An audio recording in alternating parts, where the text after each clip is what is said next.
So we wanted to make a video, all things Yang, really. So this video will have a few parts. So at first, we did a video recently on Andrew Yang and had a few comments about our take on UBI. So we wanted to kind of clarify our position on UBI.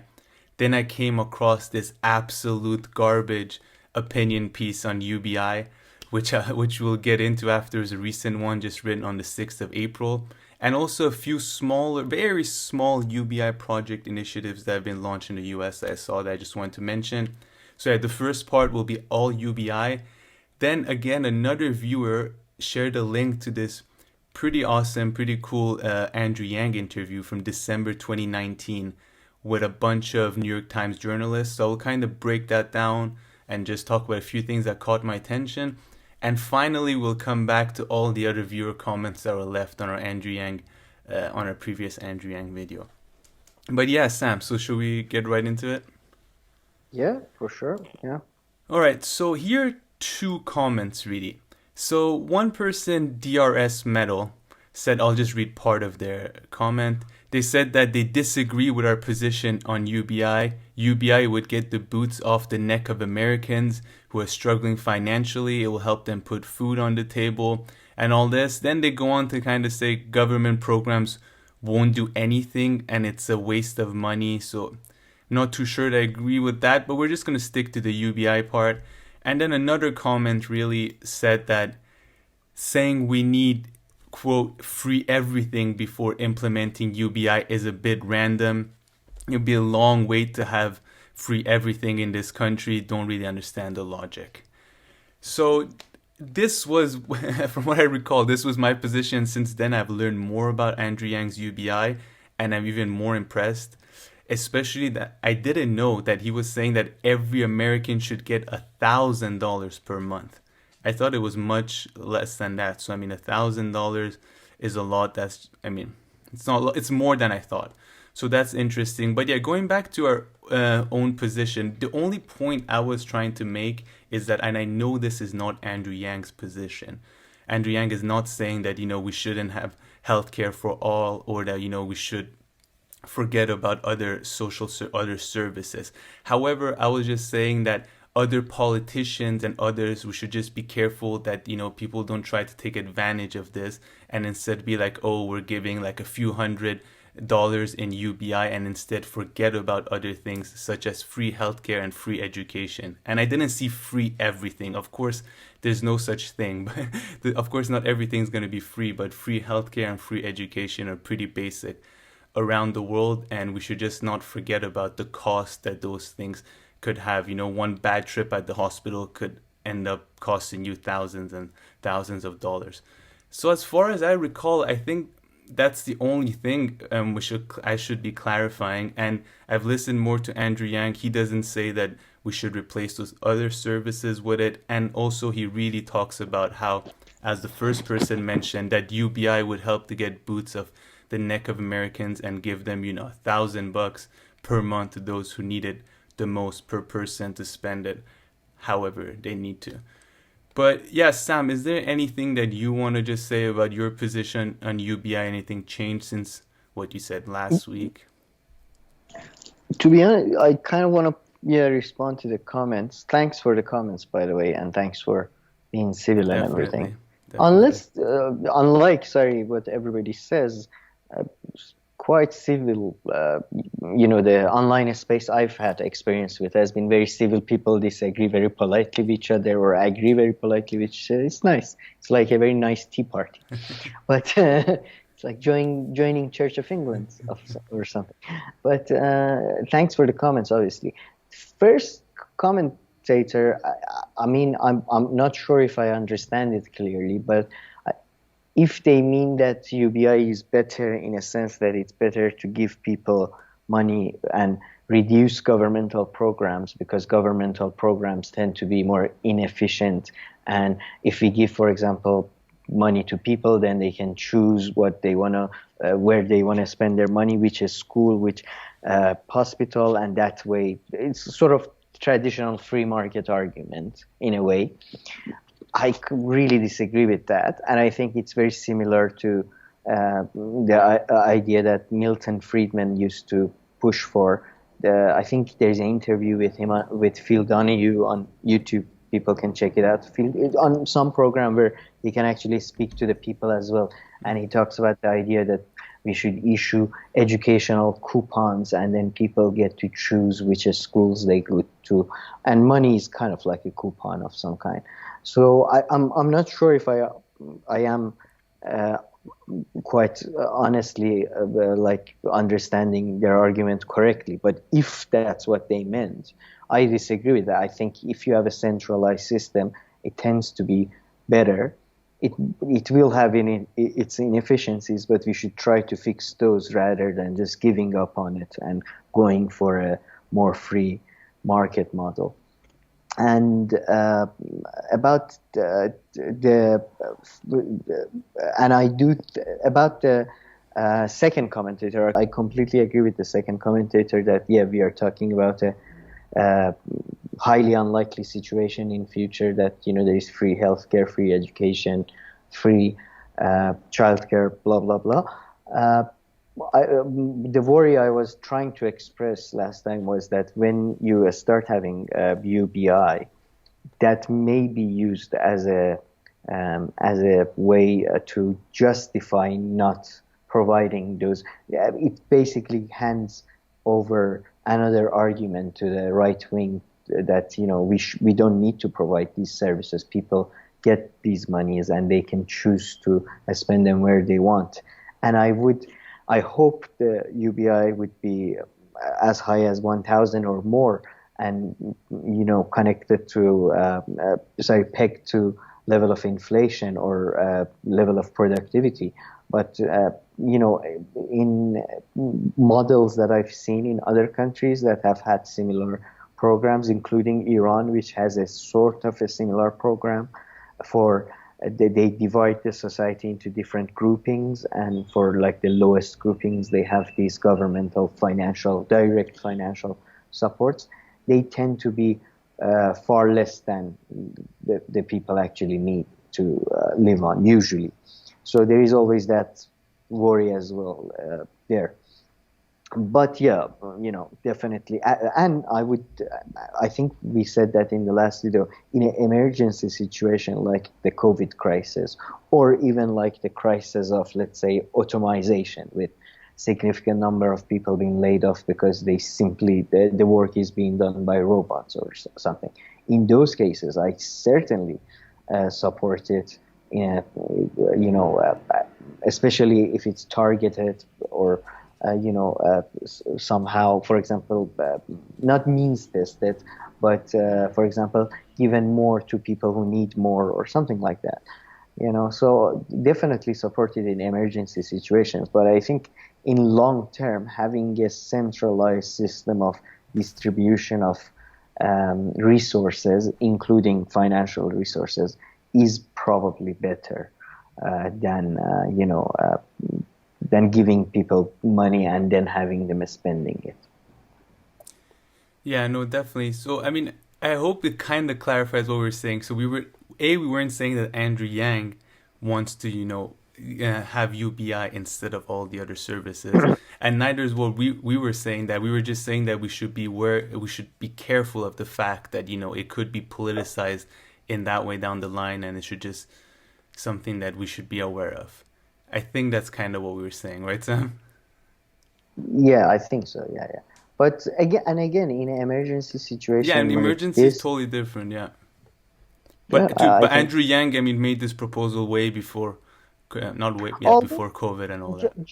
Just to go a bit on not a devil's advocate, but just going on the side of my brain that is a bit more negative, I would say if there was an option to issue coupons for like certain goods, that may be even better than giving people UBI or money. That's just the random thought that came to my mind. People feel free to criticize it to death if you want. Just because I was thinking, because I have a natural mistrust of people in general. So I would, if you, for example, let's say issue coupons for necessities might be better than just giving them money, because then they might spend the money on, let's say, shittier goods, or let's say you have to buy, you get coupons that you can use on farmers market. You can't go to McDonald's. I mean, it's a bit dictatorial, I think, Yeah. but I don't know. It's Yeah, I don't know about that. That's not too much of my concern. partially. Yeah. I mean, Yeah. people will Anyway, spend it on what they want, and yeah, I think some people will make better use of it, just like in all other walks of life, and others might make less good use of it. Interestingly, Andrew Yang also proposes, however, for there to be at the end of high school for be some kind of financial literacy program to be in U.S. schools, that would be and he says fucking. and he says on top of that, what is good though is that they will actually know that they're going to have money in their hands every month starting next year. So once they're 18, so it's not like some kind of hypothetical, and you're not like, oh, why do I need to learn this when I don't even have any money? So that's also another. So Andrew Yang has thought all these through, and if you listen to him, he has answers to everything. But Sam, actually, so you brought this up, so I want to ask you about this. Now, this is one thing I'm a bit less sold. So Andrew Yang, one of the reasons that he says you need UBI is because kind of his reasoning of why he reaches his policies are a bit different than typical leftists. For instance, he talks about this whole fourth industrial revolution and increase in automation and AI. I'm not I'm not too sure about how much this wave, which will be going on, of course there'll be more automation, is drastically different than previous phases of automation throughout history. So I mean, that's one part. I'm not too sold, and he explains why he's seen it. He speaks to CEOs. I mean, it's very interesting where he comes from, and his background and his knowledge is totally different To than be other politicians. But yeah, what do you make of that?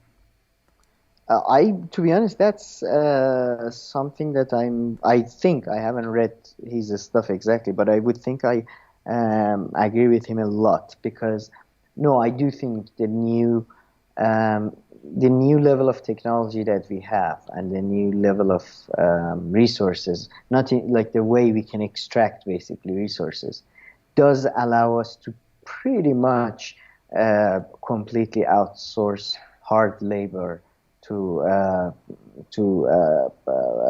to technology, to other devices. For example, look at military. Military is one of the places that is usually at the forefront of technology, right? Wars always cause progress in terms of technology, and now we have basically airplanes are basically becoming outdated because now we have drones, we have missiles, we have systems that they don't need a pilot to guide them, But right? Or they but don't, someone needs to develop all these technologies, take care of them, and no, even drones have pilots, and they're just sitting somewhere else.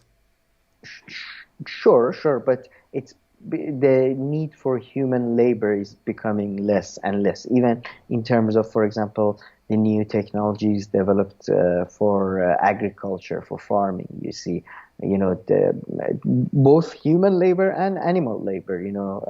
It's the need for them is becoming less and less, and I think it's something we should embrace and we should push forward to and basically move towards a system where hard labor, because although I do believe there is integrity in every job, and I don't think any job is, I mean, I'm generalizing, but most normal jobs are as valuable as each other. I think a job of a CEO and somebody who collects rubbish, in terms of value, they're genuinely same value. But I do think hard labor, for example, collecting rubbish, is not something most people or many people aspire to. So we should aim to, or working in a mine, having your lungs blacked out for it, or working on an oil rig, with all the dangers associated with that. So all those things. So I think it's something we should embrace and we should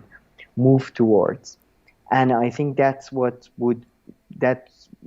could bring about a real utopia, not in terms of like there won't be any crimes or la-di-da thing, but a utopia that at least there are no hungry people, there are no uh, there are no people below the line of poverty, basically.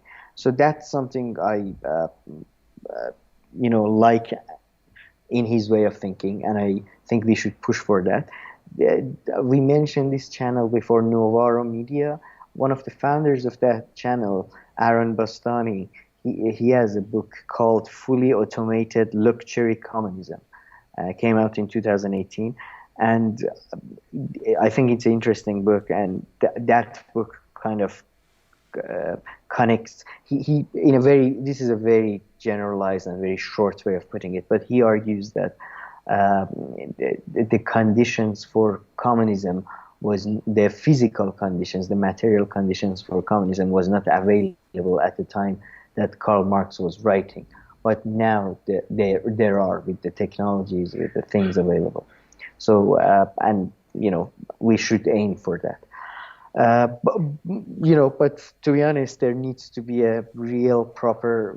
I haven't looked at any real proper study to see how much human labor needs are going down. But I do think we can, even like not only they are going down, I hope we push for them to go down even further more. I see. Well, I mean, I'm just not totally convinced until maybe Andrew Yang has shown the data and I haven't seen it, but yeah, that it is far more than, other waves of automation that have come that will make such a drastic difference in terms of employment. And in any case, regardless if that's the case or not, even at the current state, people need more help and more money to reduce inequality. So I don't think it changes the fact that, UBI or not. But yeah, I mean, his reasoning and all this is totally different than other leftist politicians. Not totally different, but he still arrives to them based on different experiences. But so you don't think we're gonna have a situation, let's say in 20 years, where we have large segments of population unemployed because their jobs has been outsourced to machines, basically? There will be, but at the same time, there will be 8 new jobs created. Now, whether it will be the same amount or not, and whether the same people will have access to it or not, I'm not sure. I think there will be. I'm not too sure if I'm convinced that it's totally different than what happened 10 years ago or 10 years before that, and so on and so forth, as more automation is always introduced. That's the thing, though. It's an ongoing process. If you, for example, look at car factories from 20 years ago to car factories to now, at least the ones that are constantly upgrading and all that, the level of human labor has gone down significantly. Now, instead of having people like basically assembling the products, or you have machines do them, and you have an engineer, one engineer. Well, you still have some people, but yeah, less. And then I would assume other jobs are created in other sectors to make these robots, to program them and all these things that go with it. I don't know. I'm highly suspicious of, yeah.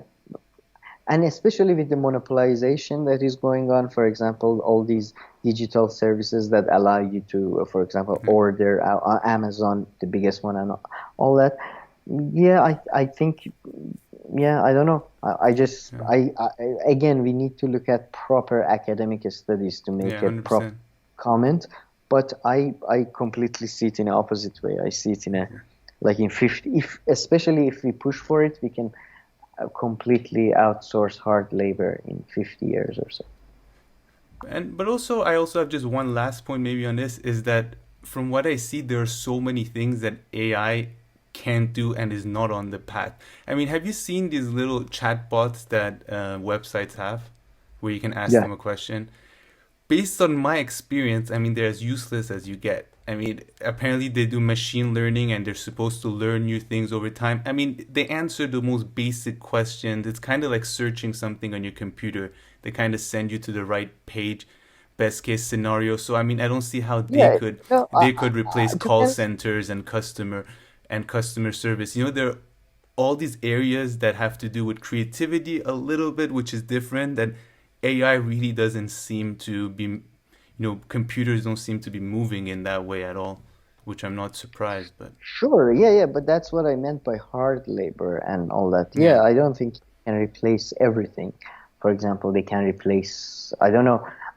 To be honest, there are people who talk about, the transcendental moment where AI transcends human capacity and then it would become creative, and maybe we are reaching that, or maybe we are on the way to that. And there are all these philosophical debate of maybe humans are basically organic computers, and what is creativity, blah blah blah. But I mean, just coming back to earth for a second, what I was talking about was mostly Yeah. No, fair mining, enough. oil rigs, street sweepers, cleaners, that type of thing, or even, for example, people who work, let's say, in restaurants like McDonald's, where you have a assembly process, that Yeah. assembly process even more hygienically and more probably more in a better way can be done by like I think it's great that we are having cars that can drive themselves, because humans have shown a terrible record with cars, in terms of killing each other and killing themselves in Yeah. many cases. So I think just this is one of the very few things positive about the future that I I see. looking. I mean, I just thought of one example that's kind of on your side. So, for instance, grocery stores, right? So now the checkout counter. So pretty much when there's like I love, automatic by the way, checkout things, yeah, I I use them all the love time automatic. too. Yes, So so much better. instead of each machine needing one person to operate it like a normal cashier, now they can have pretty much five or six of them. Although you always need one or Usually two four with. humans, yeah, one or two humans there. So you can say in that case it's reduced a few jobs at least directly there, although maybe And the maintenance of these machines is harder, so maybe it has created one or two jobs in the sense that and someone has to come and fix them more regularly than just an old school cashier machine. So I don't know. exactly. And to be honest, forget about the economic benefits, the cultural benefit, all of that. Put that aside. Just in terms of, I love those automatic checkout machines because the awkwardness it saves. Like you just go, and it's so weird. Somebody putting your stuff in a bag, or Well, I mean that's it's okay. just. That's pushing it. Yeah, that Yeah, it's I don't like this whole, and then you have to say, do you say hello to a cashier or you don't say hello to yeah. cashier? And then if you say hello, then you do the whole nightmare of that gets basically replaced with you going, because it's just such an easy thing, it's not that it's again cleaning streets, whatever. These are not valueless jobs, but Yeah. they're such easy jobs that when we can give them to robots, let's focus on creativity. Let's focus Yeah. on whatever, or let's focus on just chilling out or cooking the best meal you can cook at home, Yeah. or whatever you want to. But we outsource Yeah. all these jobs to robots and aim for that. I think we should really aim for that. And besides what I do think Andrew Yang is right that we're gonna have a crisis in future with a lot of people out of jobs, and UBI would be one good way of dealing with that. I think the cashier thing and talking to them is more of a problem than you and I. You and I have, like, for instance, if you go to Brazil, and it's so funny, Glenn Greenwald pointed this out too. He Oh was like, when I yes, got yes. to Brazil, I realized that the mood there is different. There's like a line, and I've seen this at the cashier. There are like 10 people, and the person, just has a casual conversation with them. Yeah, how are you, and all that. Just a conversation, talks a bit, and then and then moves on. So I Ah, guess different people value it differently.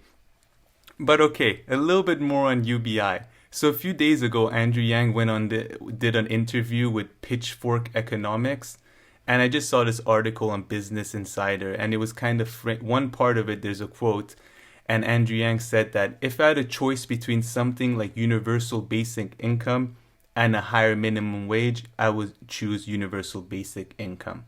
But if I don't get basic universal income, then I'm all for raising the minimum wage. But I mean, of course, I'm sure they're talking like that, but I just wanted to point this out that we shouldn't fall for these, false dichotomies, that's exactly kind of the trap. And I'm not saying Andrew Yang falls for it here, but it's like, okay, do you want UBI or do you want this? Okay, so what? The minimum wage can never be raised because we have UBI. So these are just things to be mindful of and not to fall within these traps. And pretty much the person who is talking to, which seems to be very sympathetic to Andrew Yang, maybe people know him, Nick Hanauer, he says that he's exactly on the other side of that trade and he believes that raising minimum wage is more. However, I mean, if you take Andrew Yang's specific policy, which is $1,000 per month, I think I definitely side more with his UBI now, unless I don't know by how much you would have to raise the minimum wage for it to make that much of a difference. I mean, the $1,000 is interesting, right? Were you aware that it was 1,000, his proposal? Did you think it was less? No, I remember because they used to mock it during the campaign that he's basically saying he's going to give $1,000 for free. So that's why a lot of young people are supporting him and that type of thing. But to be honest, I just think when you talk about economy, you should start from a grander scale, because I do see the contradiction. If you have, for example, UBI that is higher than minimum wage, then maybe some people won't do certain jobs. It's just, you need to really work out the detail from a grand scale, like set it up. Like, are we gonna provide a lot of free services, or are we gonna provide a lot of financial resources to the people? Like, you have to figure out, and then which way are we gonna value working people more, or are we in a significant way, or are we going to value everybody the same and then put them to jobs? So I think, it's, besides the fact that it's a false dichotomy, it's just such a narrow question that you can't really answer it. It doesn't mean anything. I don't know, really. It depends on the situation, on the whatever. But I mean, kudos to Andrew Yang. He's really brought up this UBI to the forefront. And before getting to this crappy opinion piece, what I like from a communication point is that he has associated himself with one idea, which is, I think, like one single issue, this kind of single focus issue really helps. You just have to be careful to have other smaller ones under it, which he does, so you just don't corner yourself. Which again he does. But for people to remember you and associate you having one idea like that is really good. And especially since if they let him speak, and if you finally listen to him, like I finally did, my apologies, you see that he has a lot of other ideas and he knows about all kinds of things and what to do. For instance, from New York, he's talking everything from nightlife to to circumcision to circumcision and everything else you can think of. But okay, Sam, I read this opinion piece. It was published in the Winnipeg Free Press. So that's a Canadian, it's a Canadian newspaper, and it was written by Alexander Masseau. So this person is a research associate. By the way, because I'm not familiar, is that a French? No, English. It's in English. Yeah. So I thought it's a French family name or something. Oh, the person. Alexandre Masseau, I don't know. But this article was written in English. And I believe Winnipeg is an English-speaking Canadian city in the province of Manitoba, if I'm not mistaken. Okay. That I didn't write down, so I'm not 100% sure.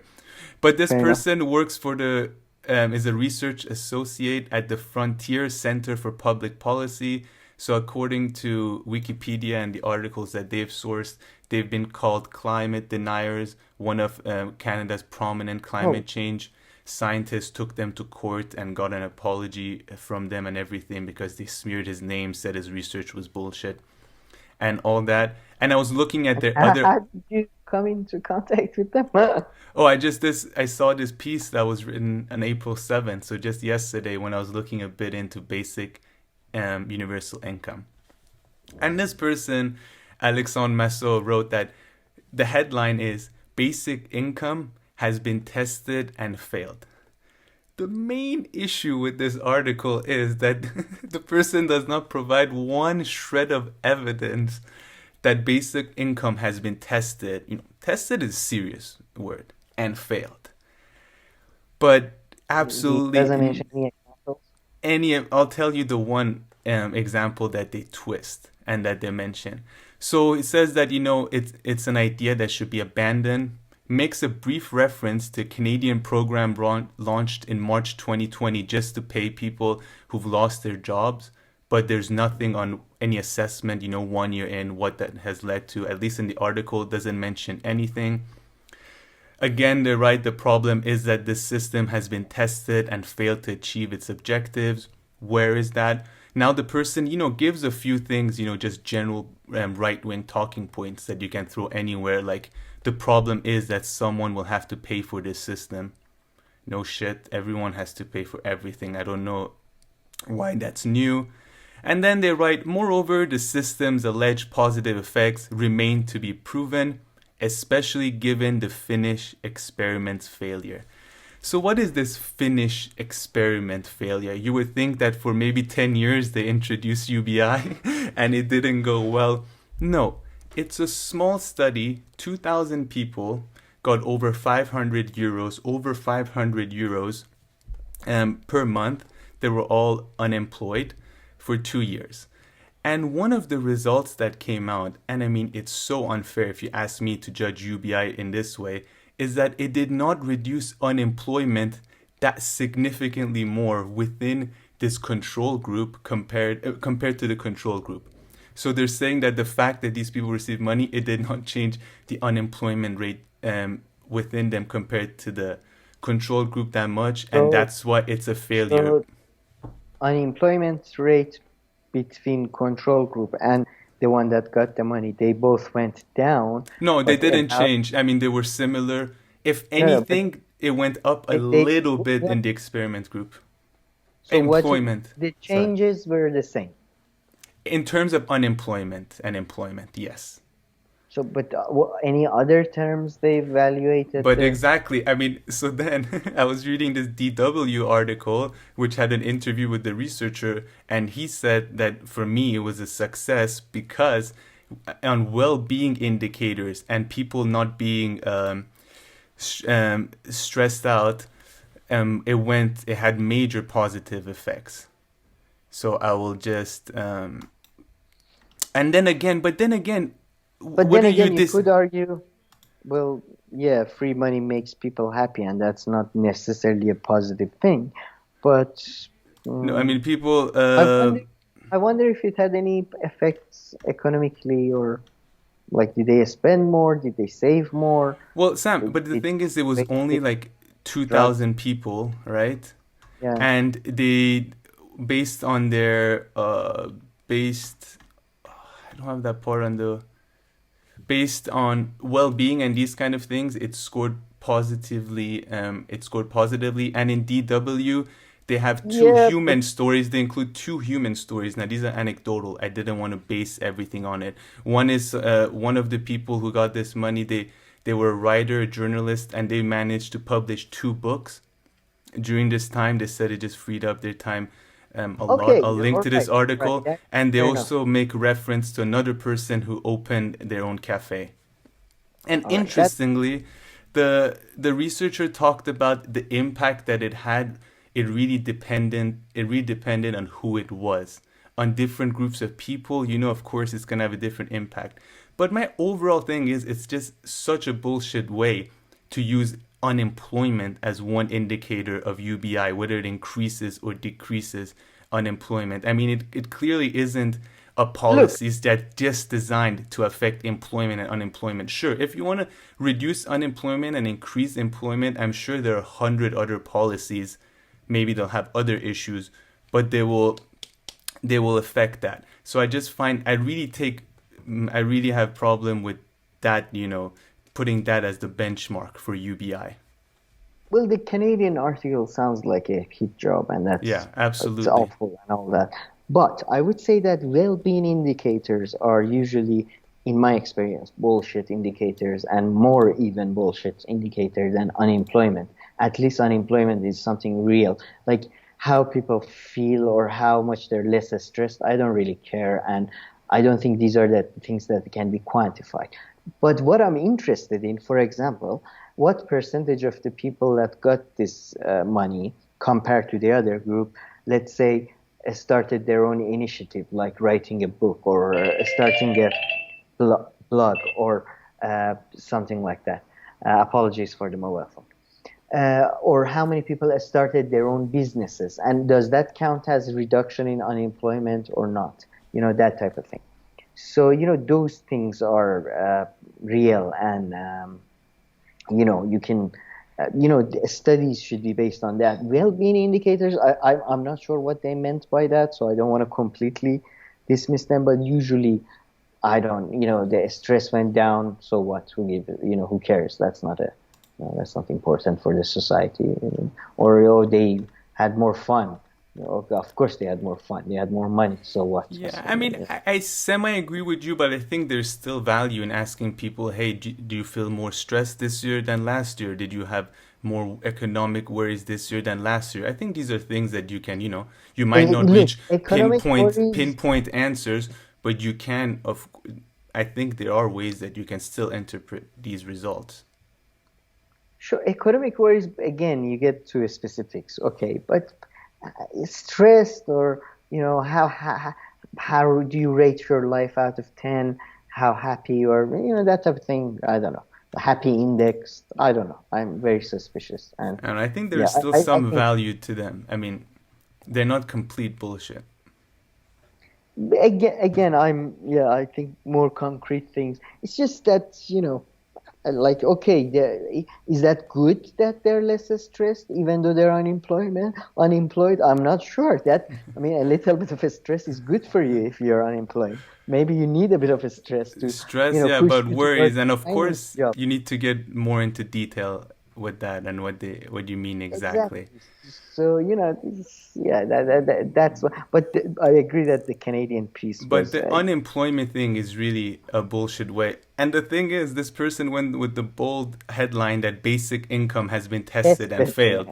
So, I mean, that's really the one thing. And then it's just this one Finnish, the the Finnish experiment. I thought, like, Jesus Christ, what have they been doing for all these years? But yeah, There is an complete just island off hit of job. coast of Finland, and they Exactly. have been. Yeah. No, it's a hit piece for The sure. But person, like, also wrote another issue as one is citizens' dependency on the government and the state. So just these typical talking points that you can say about anything. If you really want to make a real point, you need to justify them. But yeah, I mean, if Alexandre Massot would like to come on and school me and just tell me in all the ways that I'm wrong, because I'm far from oh wow, being from being a there, UBI expert whatsoever. I mean, there, there, there's yeah. this movie director, you Ball. I don't know how to pronounce his name. He's German. He makes awful movies, and he always invites his critics to a boxing match whenever they criticize his movie. So, No, all okay. I'm right. So not he saying called. boxing match. I'm saying on their terms. They come here and they tell me why basic income has been tested and failed, And and everything that I didn't understand and read properly in their article. But yeah, just to finish up UBI, a couple of small, very small UBI experiments going around. And in fact, I mean, this one's really small, but one that was done in California on a really small number of people, 125 of them in 2019, only 125. They started receiving 500 a month, and in fact, unemployment, the rate of full employment in their case went up 12%. But I'm not going to be a hypocrite here and be like, based on this many number of people, you It can, has been tested and yeah, prevailed everywhere. You have to prove do it it. and test it exactly. But yeah, there are other smaller ones going around right now, apparently. So the New York Times But reported again I, yesterday. Yeah. to the writer guy, Alexander Massot or whatever, I would say that if he does want to test it, I am a willing subject. Send me money and I'll test it for him for a couple of years at least. Yeah, yeah. If that's also a good idea. Okay, then it's really been tested. It's been One tested. chap Come on, let's test it. Let's test it with for real. one guy.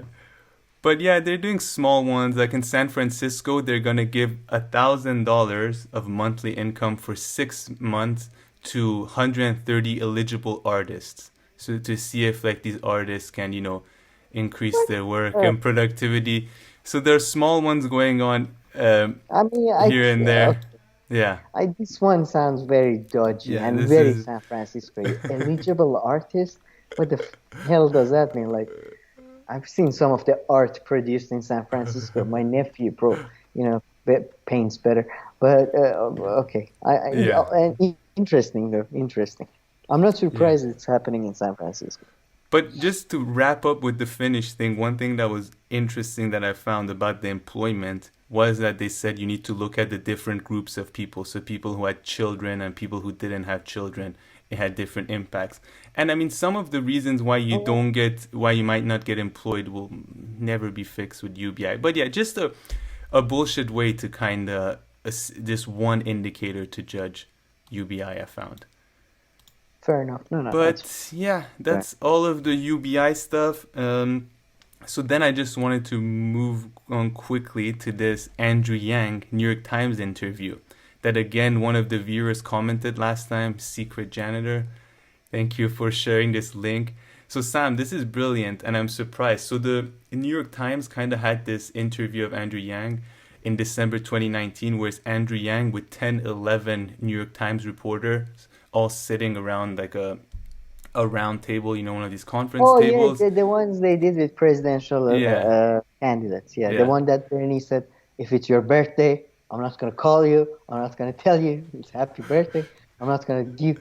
It was the best. Yeah, yeah. All Oh, right. I don't Yeah. remember that one. So it was that, but it was a good thing to get and to get to know Andrew Yang. The reporters were kind of semi annoying. I mean, this one lady who was asking some of the questions, she seemed very nervous.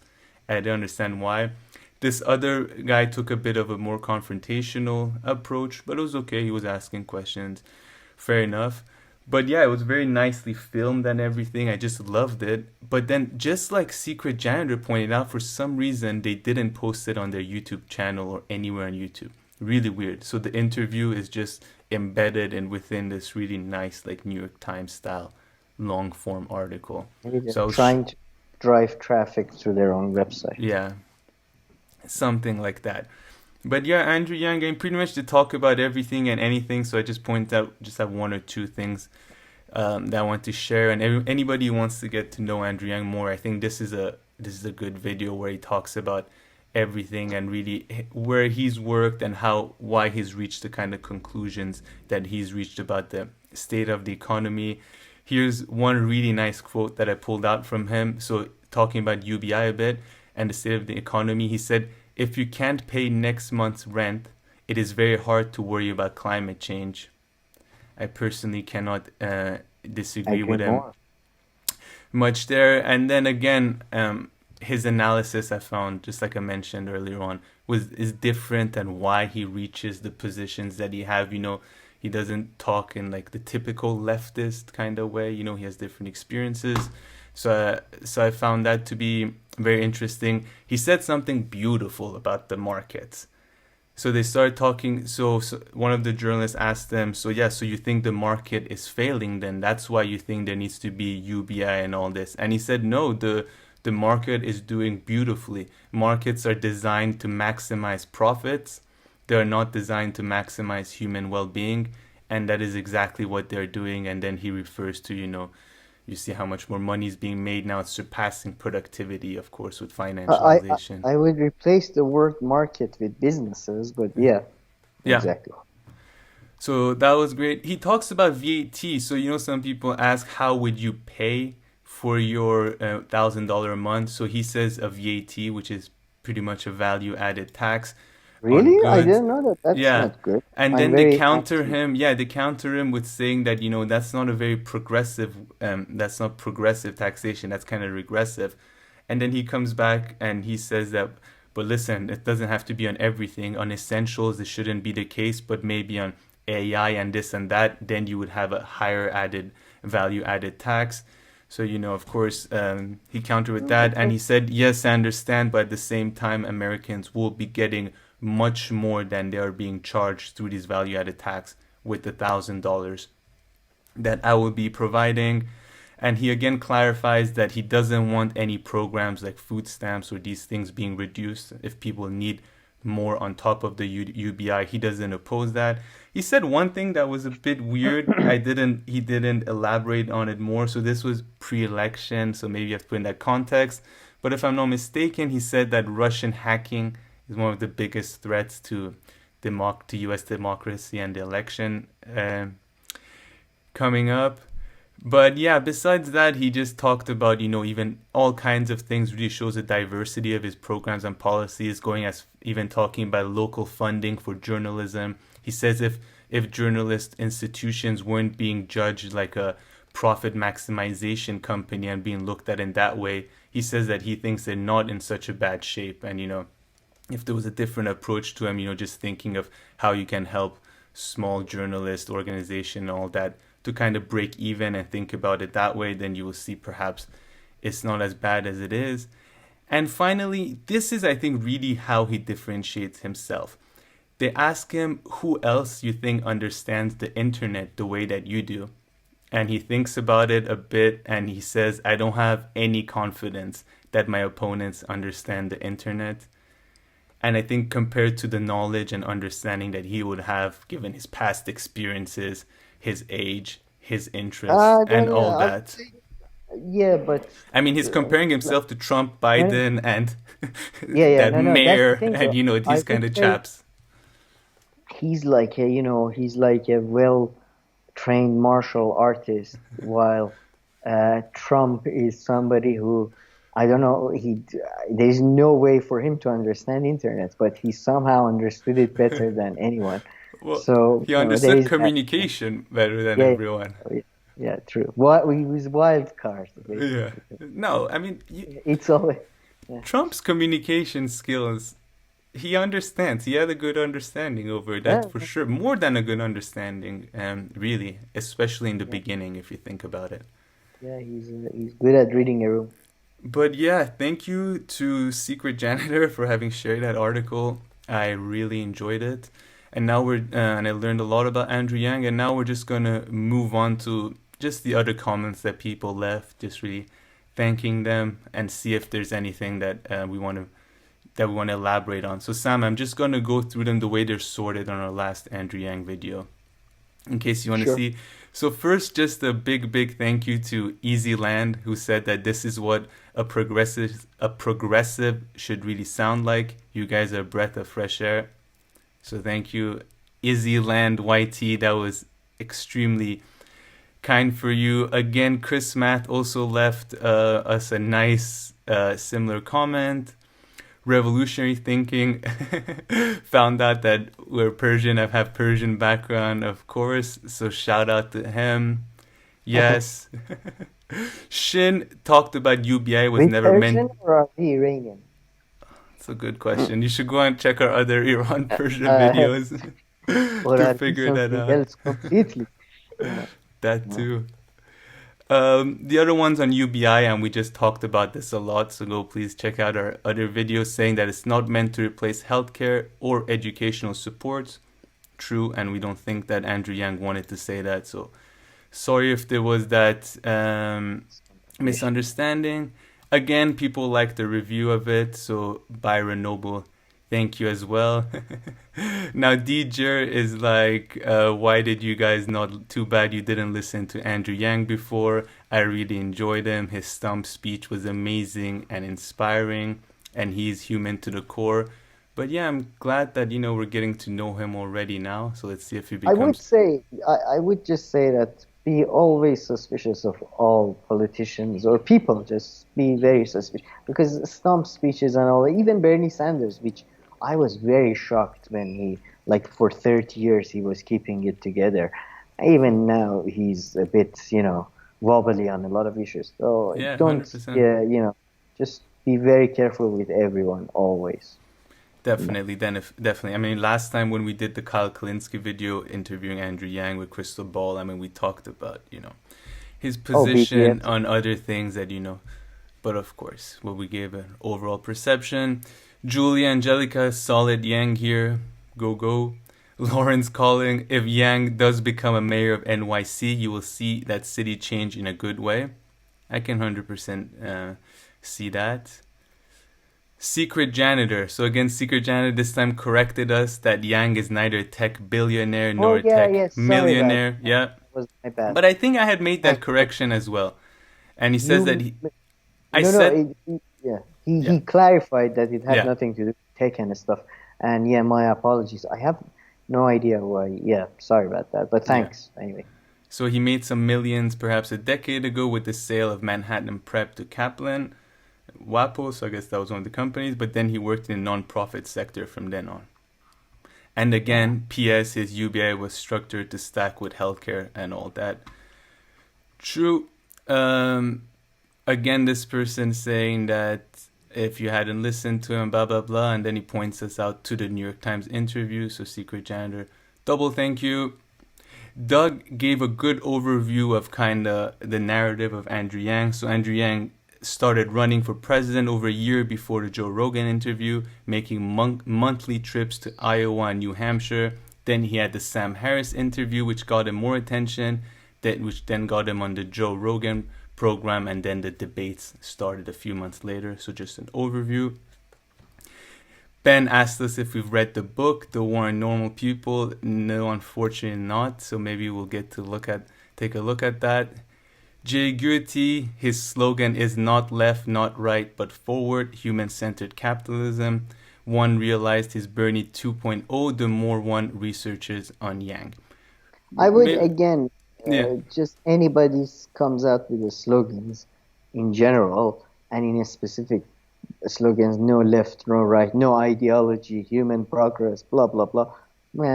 Very suspicious. Although I do think Andrew Yang has good intentions right now. But again, my suggestion is just be very careful of anybody who says they don't have an ideology and they're about human progress and all that. Although maybe I'm just being very negative right now. No, and I mean, Andrew Yang has no problem talking about his ideas. I mean, if you see the kind of interviews that he does, Kyle Kalinske, Joe Rogan interview and all this, so he goes beyond just catchphrases. Sure, yeah. So Deejer, we went over this earlier on, saying about the whole free everything before implementing UBI. So I hope we kind of sorted that out. It's an idealistic position anyway. So yeah. Nicole Yang said hi. I just subscribed, so thank you. Oh, nice. Is she related? Nicole Yang, you said? You think she's related? Nicole Young. All right. That's great. Yeah. For a second, I thought maybe we got. So Mick Sondorp talking about how he was a fan of UBI before Yang, but he's European and he lives in Europe. But the whole Yang interview and whole Yang made him more interested in U.S. politics and all that again. And if I recall fully, so one person wrote that I don't think his BDS arguments were crap though.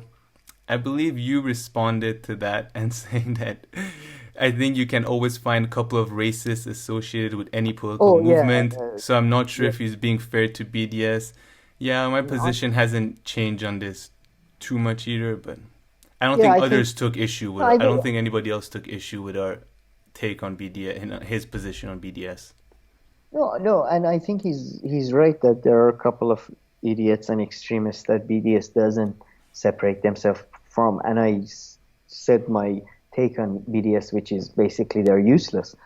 But I would say you can disassociate yourself from any ideology, any grouping, because there are always a couple of racist and crazy people within Democratic Party, Republican Party, Conservative Party of UK, Labour Party, socialists in Germany. There is always an extreme element that usually, especially in Europe and America, racism comes up. So you can't just paint the whole group by the same brush. Basically, that's all I'm saying. But I'm misunderstanding their comment. But that was my point of view. But yeah, I think that's pretty much it. So DRS Metal again talks about the disagree with the position on UBI. So I think that's the one that we talked about. And right before that, Dos Gato said that Andrew is always a breath of fresh air, and talks a little bit about why he thinks Bernie lost, and then just saying again, can't believe you guys are just turning into him now. It was awesome following Yang on the trail. To be fair, we did knew about him before. We just didn't really. I think why that is. I think because I started that video by saying that, I saw Andrew Yang, but I didn't give him a fair shot because Bernie was already there. And someone commented that they didn't understand how people can just close their ears and not listen to others. I didn't quite do that, but I didn't go actively seeking to find out more about Andrew Yang. The thing about Bernie Sanders was, besides his policies and all that, was that he had a great track record, and that's very rare to come by. Like I loved Andrew Yang's policies and Tulsi Gabbard, but neither of them had the same track record of 30 years of basically, same points. But, whatever. Maybe in 20 years they will. So. Yeah, exactly. But okay, I think that's it, Sam. That's all I had for the little Andrew Yang episode that we just did. Really enjoyed. Yeah, thanks for every commentator and viewers. Yeah, thank you very much. If you have some other comments, more things that you would like us to clarify, or more issues that you take with a lot of the crap that we've said during this hour-long interview, please let us know in the comment section below. But yeah, if not, please like and subscribe if you like this video, and we'll make sure to try and bring more awesome content for you. Again, if you don't like the video, like and subscribe anyway. But that's for sure. Okay, alrighty. Thank you, and see you in the next video. Thank you.